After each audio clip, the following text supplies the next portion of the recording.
A play ought to be written in which people arrive, go away, have dinner, talk about the weather, and play cards. Let everything on stage be just as complicated and at the same time just as simple as it is in life. People eat their dinner. Just eat their dinner. And all the time their happiness is being established or their lives are being broken up. In the scene you're about to see from the first act of The Cherry Orchard, notice how Chekhov has indeed written the kind of play he said ought to be written. Nothing much seems to be happening on the surface. For Chekhov was concerned not with exterior, but with interior action. The action of one mind upon another, of one character upon himself. Such interior action is hard to objectify naturally, and much harder to dramatize. But Chekhov succeeded, as you will see, superbly. I can't sit here another minute. I simply can't. I can't live through such happiness. Oh, dear Furs. Oh, thank you, dear. How good that you're still alive. The day before yesterday. Deaf as a post. I've got to catch the train to Kharkov at 6, isn't it annoying? I wanted so much just to look at you and have a talk. Ah, you're as splendid as ever. God have mercy. My father was a serf of your father, and your grandfather before him. But you, and no one but you, once did so much for me that I forgot the whole of that, and I love you as if you were one of my own. Oh, more than one of my own. My dear bookcase. My little table. Oh. You're laughing at me. I know I'm silly. Nurse died while you were away. Yes, I know. You wrote me. Kingdom of heaven be hers. And Natazi is dead, too. And Petrushka Kosai has left me. He works in town now for the captain of police. I've got something very pleasant to tell you. Something nice. Oh, I have to go now. No time to talk. Oh, well, in a couple of words. You know that your whole estate, including the cherry orchard, is going to be sold to pay your debts. But don't worry, my dear. You needn't lose any sleep over it. There's a way out. Now, here's my plan. If the cherry orchard and the land by the river were divided up into small lots and rented out for summer cottages, oh, it would bring you in a very substantial annual income. Excuse me, but that is absolute rubbish. I don't think I quite understand you, Yermolai Alexeyevich. You should get at least 25 rubles an acre each year from the summer residents. And if you let it be known at once, I'll absolutely guarantee you won't have a single empty lot. They'll all be taken up. Oh, but of course the land would have to be cleared. The old cherry orchard would have to be cut down. Cut down? My dear man, if there's one thing in this entire province that's interesting, yes, even remarkable, it's our cherry orchard. The only remarkable thing about your orchard is that it's very large. The trees only bear cherries every other year, and even so, nobody buys them. Our cherry orchard is even mentioned in the encyclopedia. Ah. The cherry orchard and the entire estate will be put up for sale on the 22nd of August. So make up your minds. There's no other way out, I assure you. No other way out at all. In the old days, 40, 50 years ago, they used to dry the cherries, or soak them in brine, preserve them, or make them into jam. And sometimes dried cherries would be sent by the wagon load to Moscow, Kharkov. Oh, there was money in those days. And the dried cherries were soft and juicy and sweet. They smelled delicious. In those days, they knew Why the don't way... they do that now? Forgotten. Nobody remembers anymore. What was it like in Paris? Did you eat frogs' legs? I ate crocodile. Fancy that. Up till now, there's been nobody in the country but gentry and peasants. But now, summer residents have appeared upon the scene. Oh, right now they just drink tea on the porch, but who knows when they won't start cultivating their little plots. Then your cherry orchard will become a useful place, rich and glorious. What rubbish. Oh, Mama, darling, 2 cables for you.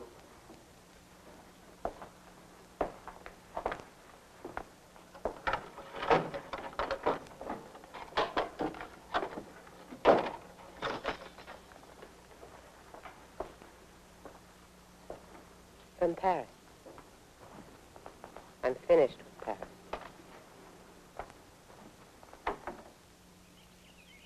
My wonderful, wonderful, wonderful orchard.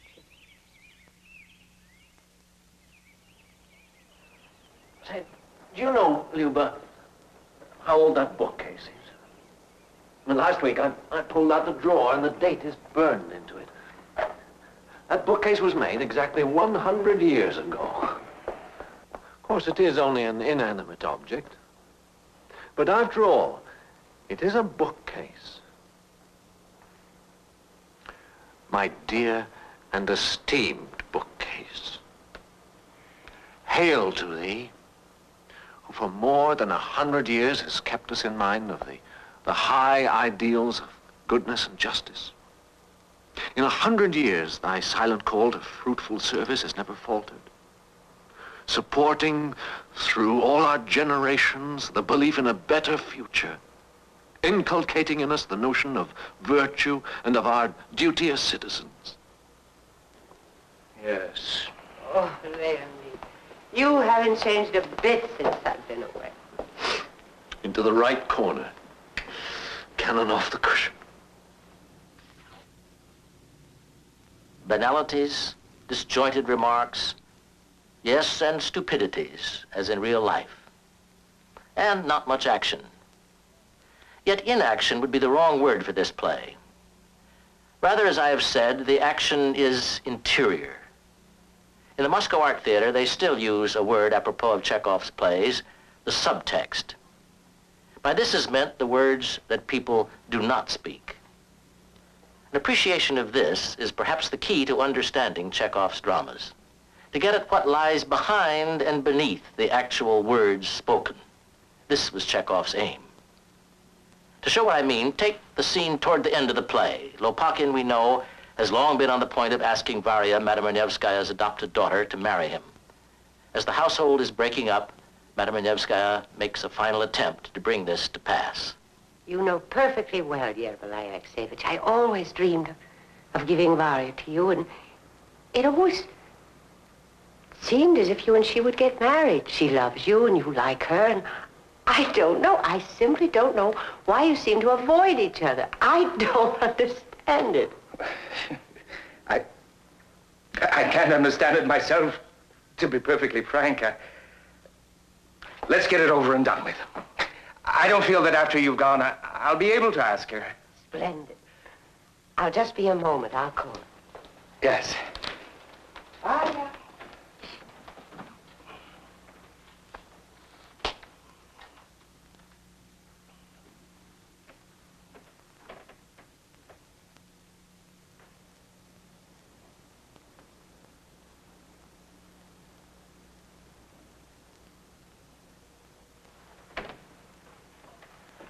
Funny, I can't find it.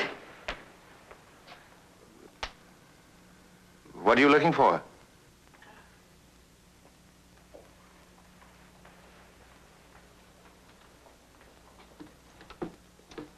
Where are you off to now?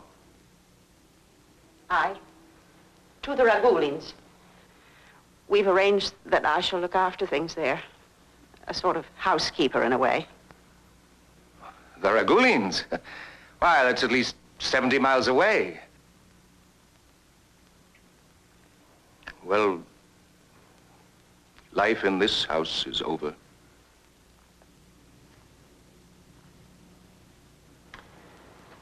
Where can it be? Perhaps I put it in a trunk.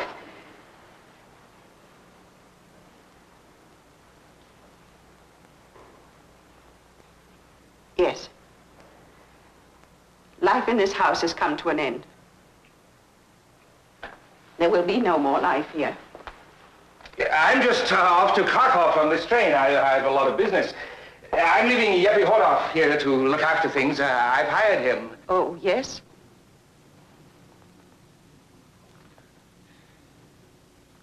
This time last year we had snow. By this time. Remember? Now it's still and golden. It's cold, though. At least 3 degrees of frost. I didn't look. Besides, our thermometer's broken.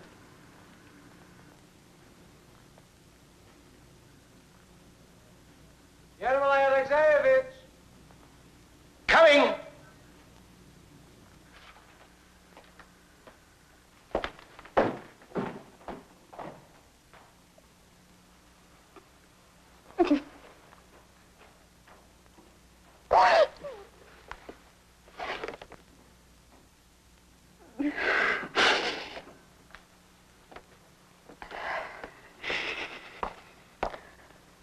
Time we were leaving.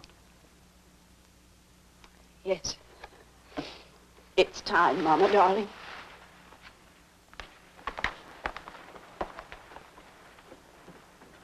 This lackluster exchange about travel, the weather, some lost article, is of course heartbreaking as one tunes one's ear not to what is said, but to the subtext, what is not said. As Lopakhin tries to make his proposal, as Varya longs for him to, as he cannot seem to find the words, as she seems unable to help him, and as in consequence their lives fall apart forever. Such external action as the cherry orchard possesses comes to its climax in the third act.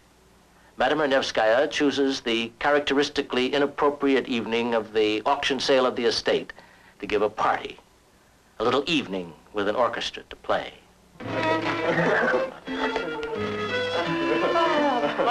Why is Leonid so late? What's keeping him in town so long? He has offered the musicians some tea. I expect the sale has been called off. Oh, what a moment to have a party. If only we knew whether the estate was sold or no.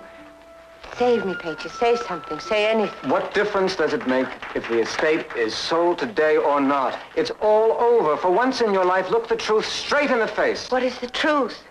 You know what's true and what isn't, but look at it from my point of view. I was born in this house. My father and mother lived here, my grandfather. I love this house. I can't live without the cherry orchard. If the orchard's sold, then you must sell me with it.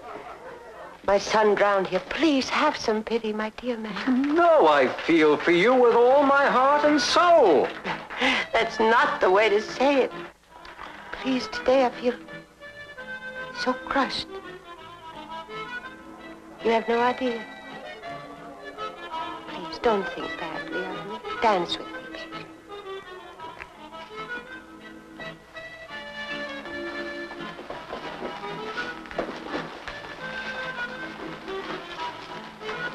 Yermolay, what kept you so long? Where's Leonid?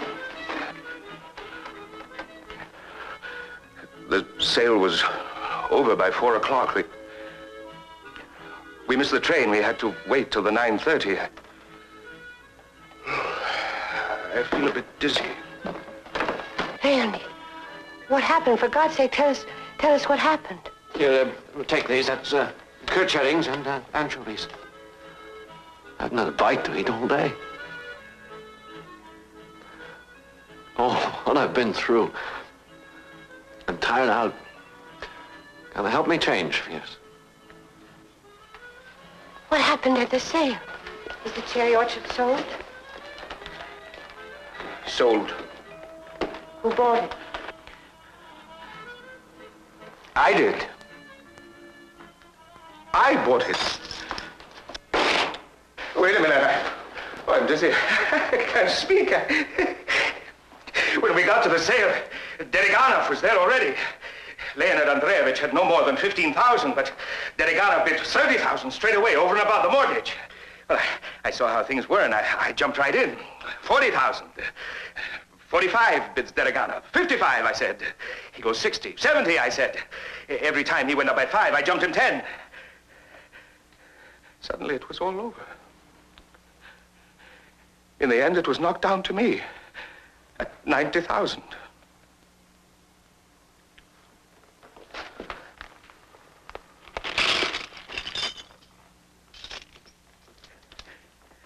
The cherry orchard is mine now. Mine. Dear God Almighty, the cherry orchard is mine.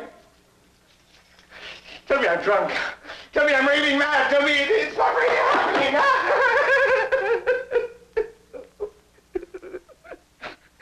Don't laugh at me. If only my father, my grandfather, could rise from the dead and could see all this.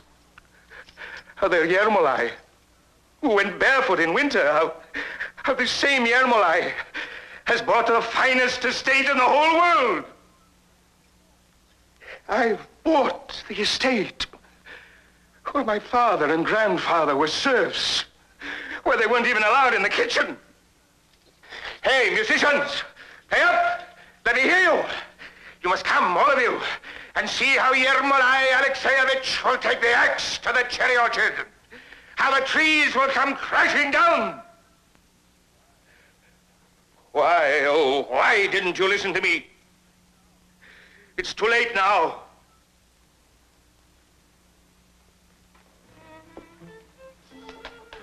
Oh, my poor dear. If only it could all be over soon. If only our muddled, unhappy lives could somehow be changed. Music! Louder! Everything must be as I wish it. Here comes the new master. Here comes the owner of the cherry orchard.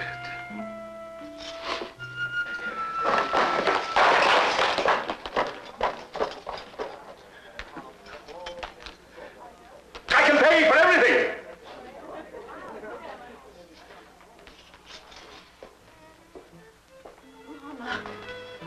Mama, don't cry. My dear, darling, sweet, kind Mama, I love you. God bless you, darling. The cherry orchard is sold. It's over, that's true. That's true. But don't cry, Mama. You still have your life ahead of you. Need it have ended that way? Was it simply that the Renevskys could not bring themselves to face reality? Chekhov does not say in so many words. He draws no moral. He does not criticize. He retains his objectivity. Nevertheless, his characters may have tears in their eyes, and indeed they do much of the time. But their creator seems a little amused by the sorry spectacle. Perhaps that's why he called The Cherry Orchard a comedy, although there seem to be equally cogent reasons to consider it, as Stanislavski did, a tragedy.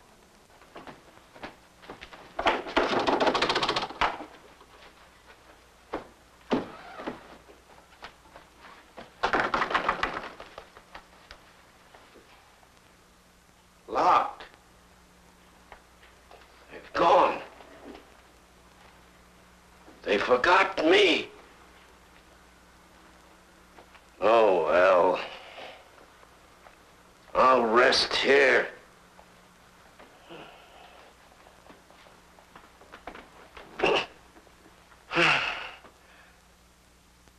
One thing. Leonid Andreevich forgot to take his fur coat. I'll bet he went off in his light coat. The silly young... I should have seen to it.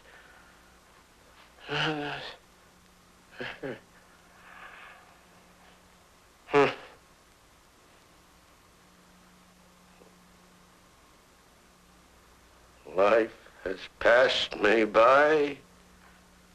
as if I hadn't lived.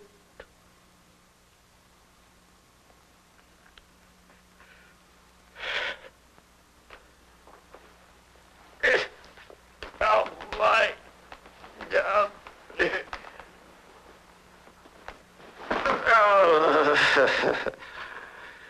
You've no strength left. You've nothing left. Nothing. You're a silly young fool.